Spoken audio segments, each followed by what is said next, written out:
할렐루야. 2020년도 마지막 날 새벽입니다.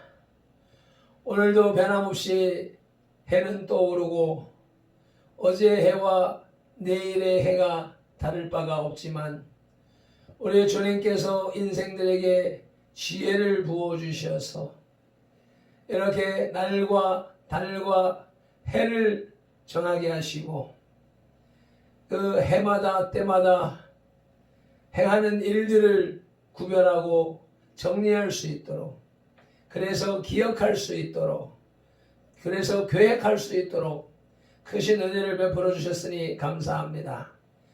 2020년을 정리하는 하루가 되게 하시고 새로운 2021년을 새롭게 계획하는 하루가 될 수 있도록 도와주시옵소서.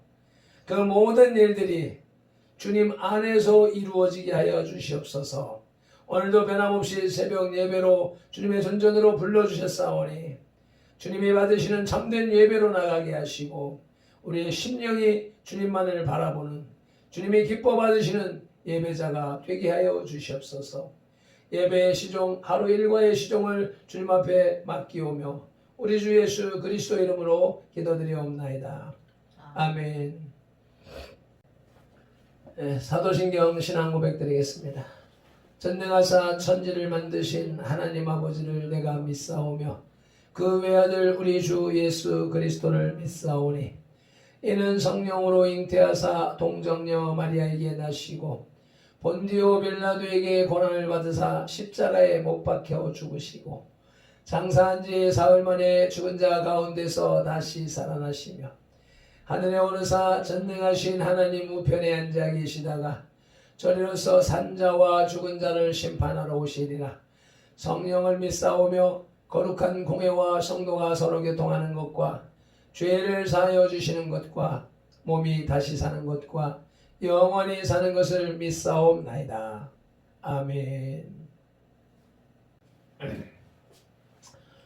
오늘 우리에게 주시는 하나님의 말씀은 사도행전 11장 11절로부터 18절 말씀입니다. 206쪽, 207쪽에 걸쳐서 있습니다. 함께 한 목소리로 합독하시겠습니다. 마침 세 사람이 내가 유숙한 집 앞에 있으니 가이사랴에서 내게로 보낸 사람이라. 성령이 내게 명하사 아무 의심 말고 함께 가라 하시매 이 여섯 형제도 나와 함께 가서 그 사람 집에 들어가니 그가 우리에게 말하기를 선사가 내 집에 서서 말하되 내가 사람을 요바에 보내어 베드로라 하는 시몬을 청하라.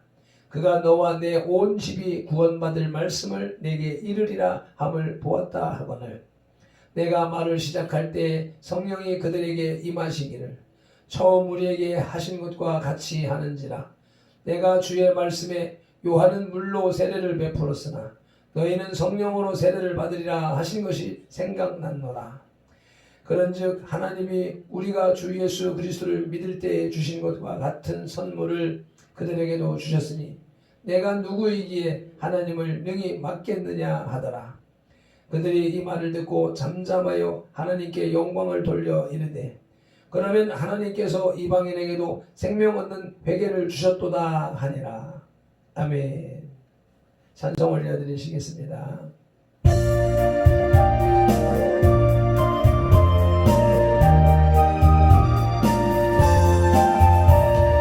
아버지여 내 죄를 용납하여 주시고 예수님의 이름으로 구원하여 주소서.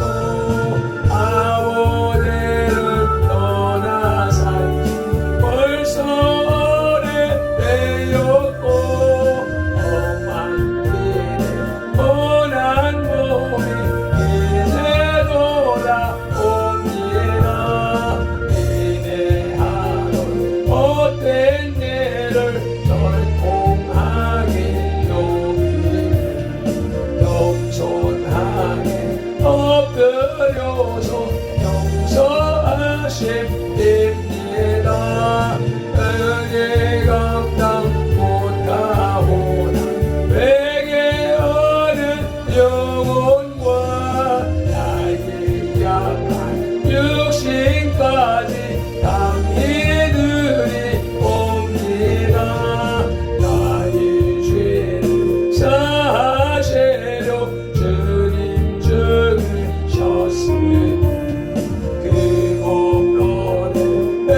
사랑뿐만 해도 길에 살게 하소서. 아멘.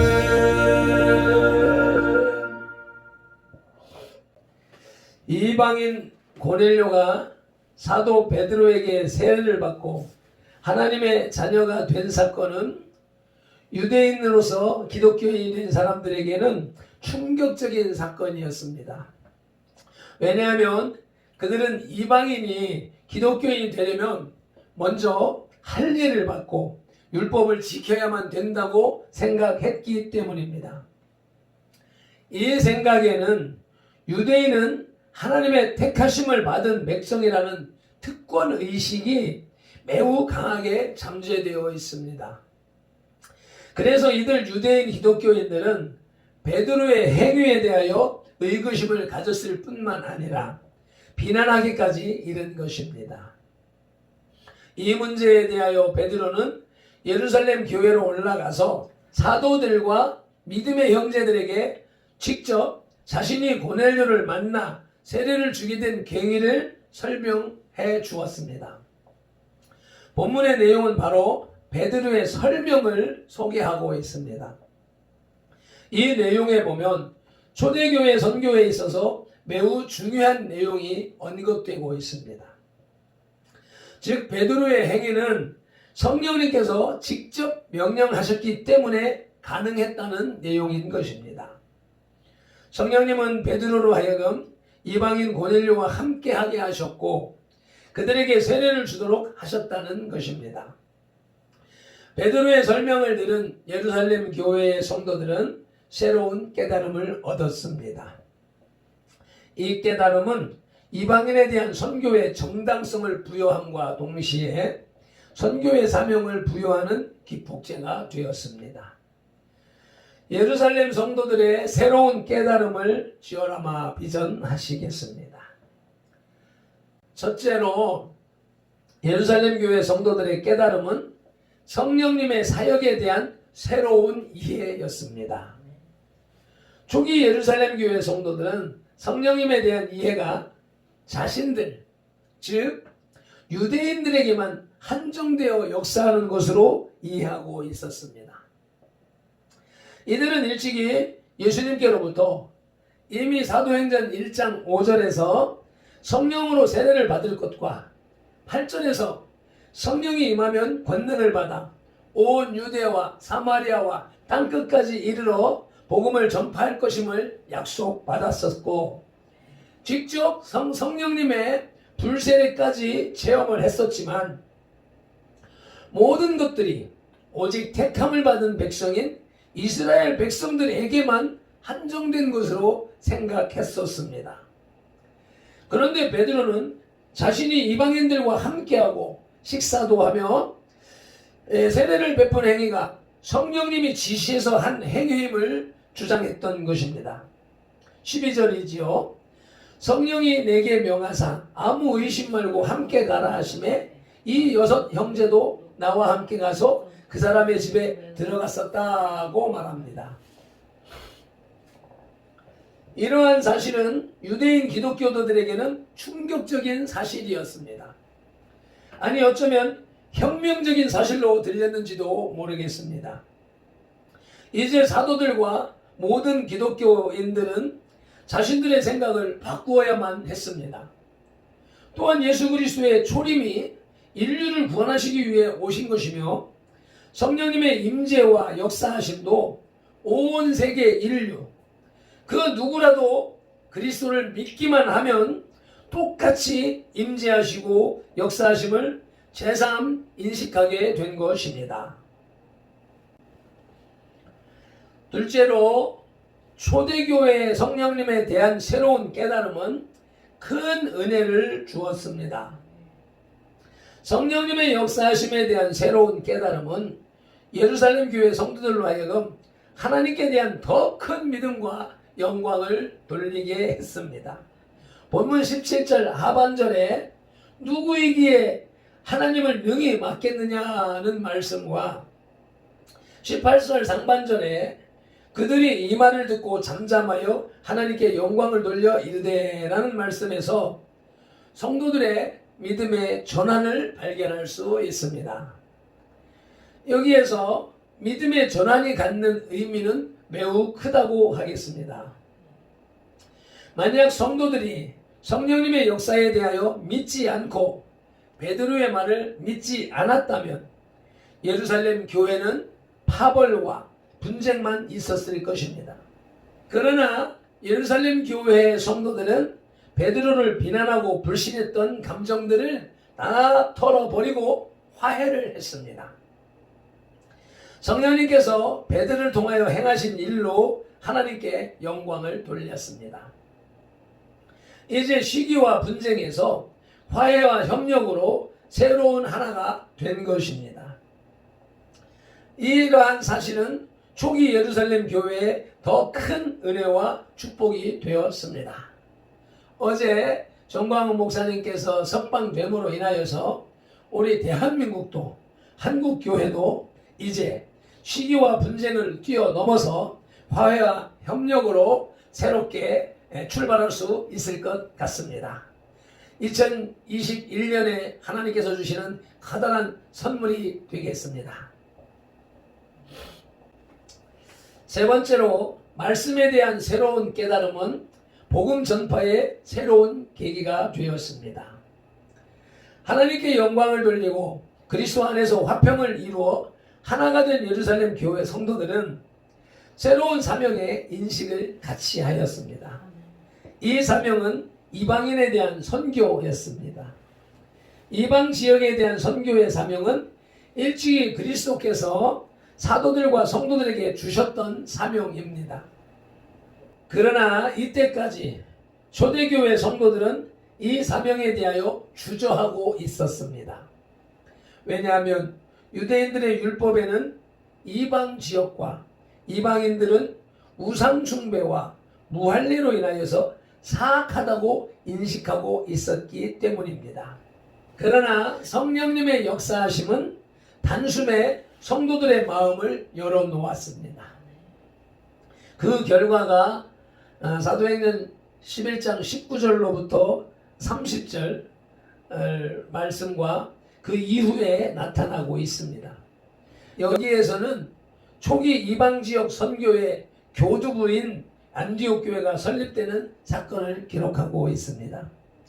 비록 안디옥 교회가 스데반의 순교 이후 디아스포라 된 유대인들에 의하여 설립되었지만 예루살렘 교회는 이 소식을 접한 후에 적극적으로 바나바를 파송하고 말씀을 가르쳐 큰 부흥을 이루었던 것입니다. 이처럼 말씀에 대한 새로운 깨달음은 초대교회의 성장 과정을 살펴볼 때 선교 역사의 한 획을 긋는 중요한 변화를 가져왔습니다. 오늘 우리에게도 하나님의 복음에 대한 새로운 깨달음으로 새로운 사명을 주시고 계십니다. 말씀을 정리하겠습니다. 고넬료 집안의 성령 강림 사건에 대한 베드로의 전후 설명을 듣고 난 예루살렘의 교인들은 더 이상 그 일에 대해 문제 삼을 조건이 없었습니다. 그래서 그들은 이방인들도 유대인들과 동일하게 하나님의 은혜가 있다는 말로서 이를 결말지었습니다. 초대교회는 비록 자신들의 생각과 맞지 않는 일이라 해도 성령님께서 그리하셨다고 하면 수긍하는 자세를 가졌었습니다.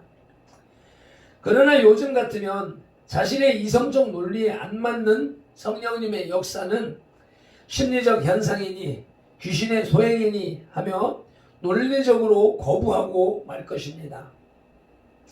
왜 그렇습니까? 성령님의 불세례를 경험한 사람과 경험하지 못한 사람의 차이입니다.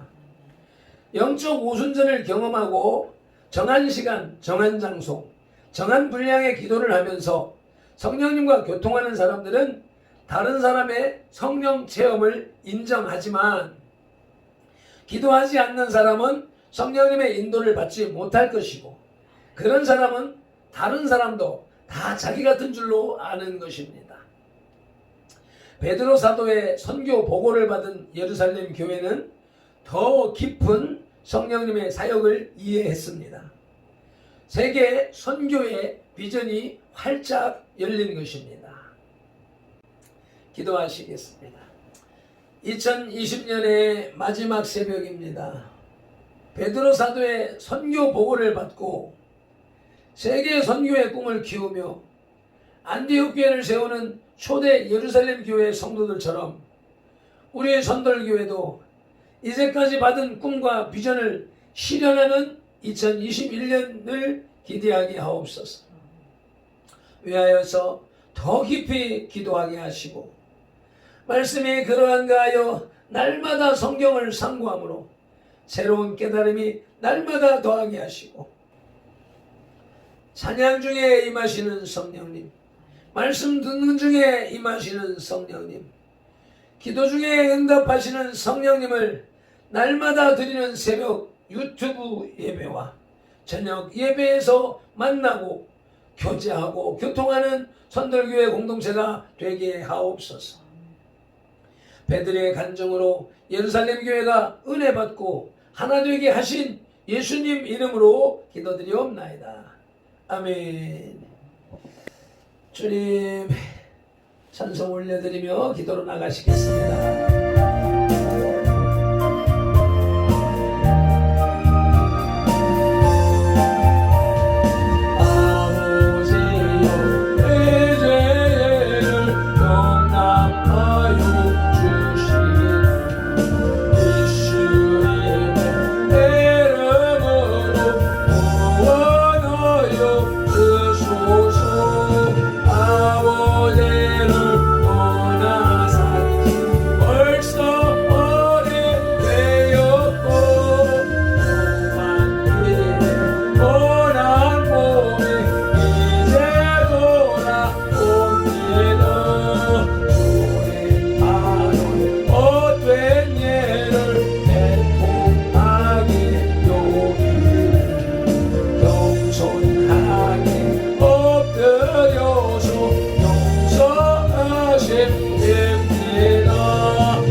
육신까지